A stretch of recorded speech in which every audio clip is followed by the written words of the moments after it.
by the petitioner that the legislative chamber must be sued in order for adverse orders to be sought against it.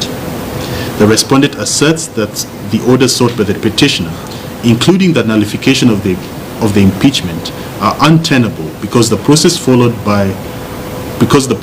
the law strictly, and the petitioner is in essence raising minor procedural lapses that do not go to the root of the matter and the substantive finding by the Senate. Adding that the petitioner cannot benefit from claims of procedural violations that she neither contested to or failed to challenge at the appropriate time, the respondent contends that the petitioner is clutching at straws in a feeble attempt at escaping the logical outcome of a just and fair constitutional process that found her liable for gross violations of both the Constitution and statute law. Finally, the respondent contended that the impeachment was not politically motivated or discriminatory, nor was it a preconceived decision. They argue it followed established legal frameworks and cited Bhavana Patel Mandalaya versus Chetan Arun Solanki 2021, where the court emphasized that evidentiary requirements must be met for claims of bias to succeed. The respondent concludes by urging this court to dismiss the amended petition in its entirety, arguing that the impeachment process was lawful, that the petitioner was accorded due process, and that the claims made in the amended petition are without merit. The respondent urges the court not to act in substantive merit review of whether the Senate ought to have affirmed or dismissed the charges against the petitioner, but rather only limit itself to whether the law was followed in the process, which the respondent emphatically affirms was the case. The Senate acted within its constitutional and legal mandate.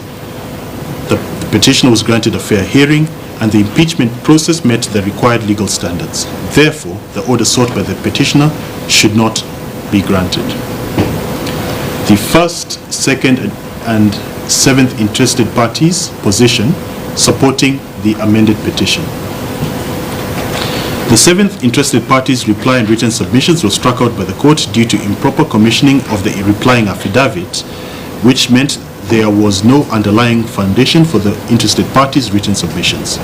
However, it fully supported those of the petitioner and the first and second interested parties in support. The first, second, and seventh interested parties fully associated themselves with the petitioner's case and supported the amended petition wholeheartedly. In terms of fresh ground covered, the first interested party, the Council of Governors, argues that the court should uphold the sanctity of impeachment and not affirm a process that was marred by irregularities. The Council of Governors' position was that the present case is indicative of a worrying trend in which impeachment has become watered down and the bar for it has become too low. Additionally, the first interested party faulted the Senate for conducting the voting on a day that was not gazetted as an official sitting date, which renders the entire process unlawful in its eyes. To the Council's mind, the manner in which the impeachment was conducted raises fundamental questions about whether due process was followed, and if not rectified, it sets a dangerous precedent for future impeachments. The first interested party asserts that adherence to constitutional and statutory provisions is paramount in such weighty matters that directly affect the sovereign right of Kenyans to elect and be served by a governor of their choice. The second interested party, FIDA Kenya, highlights that the petitioner's fundamental constitutional rights were violated throughout the impeachment process, and this was part of a larger challenge faced by women in political leadership positions. The second interested party echoed the averments by the petitioner in her supporting affidavit that she was subjected to gender discrimination contrary to Article 27 of the Constitution, and the petitioner's right to equal treatment and equal protection of the law were manifestly violated by the Senate in its proceedings. Article 50 of the Constitution guarantees every person the right to a fair hearing, yet the petitioner was denied this right when she was not allowed to present closing arguments before the Senate. This deprivation goes against established legal practices and fairness standards, and this was submitted by the second interested parties.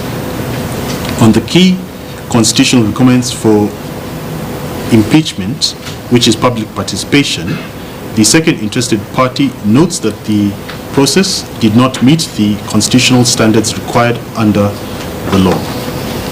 The second interested party also raises serious concerns about gender discrimination in the impeachment process. The petitioner, being a female governor in a society which both the petitioner and the second interested party stated has strong patriarchal structures, has been subjected to relentless political persecution.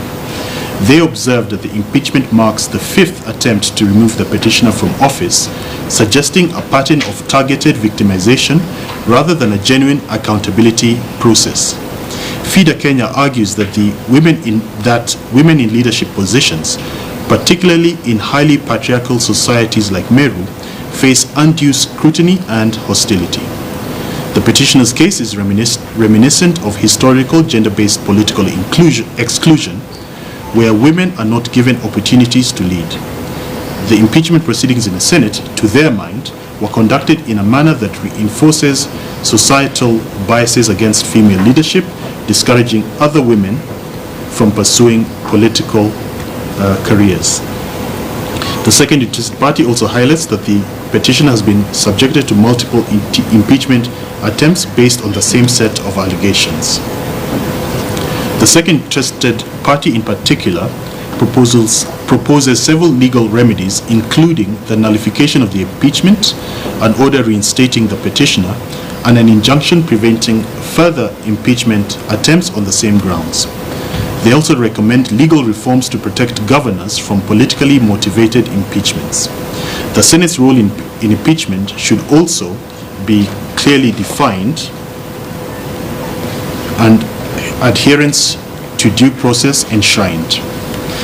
They urge this court to be alive to the reality behind the impeachment of the petitioner in the Senate and establish through this judgment a precedent that strengthens constitutional safeguards against abuse of the process of impeachment